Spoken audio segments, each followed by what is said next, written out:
Bagarutse nanone ku kibuga cy'imirwano nyuma y'iminsi 8 ingabo z'Uburusiya zigabanyije umuriri w'intambara muri Ukraine zongeye guhabwa amabwiriza yo kubura ibitero bikomeye.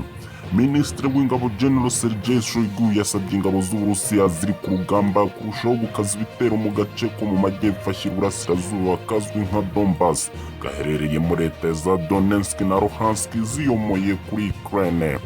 Uburusiya bwatangaje ko mu mirwano yabaye mu minsi 3 ishize ingabo za Ukraine zahatakarije abagera kuri 40 nk'uko RFI yabitangaje. Minisitiri Shoigu kandi yambitse imitari y'ishimwe abasirikare bakuru babiri bayoboye urugamba mu burasirazuba bwa Ukraine.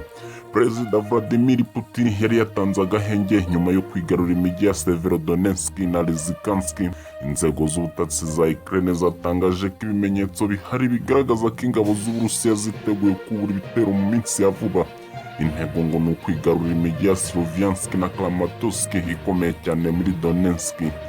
Iyi mijyi iracyagenzuzwa n'ingabo za Ukraine. Kugira ngo izi ngabo zigere muri iyo mijyi ikomeye zigomba kubanza kwigarura umujyi wa Siversk ari nawo umaze iminsi urimo imirwano ikomeye. Gusa ingabo za Ukraine zatangaje ko zabashije gusubiza inyuma iz'Uburusiya.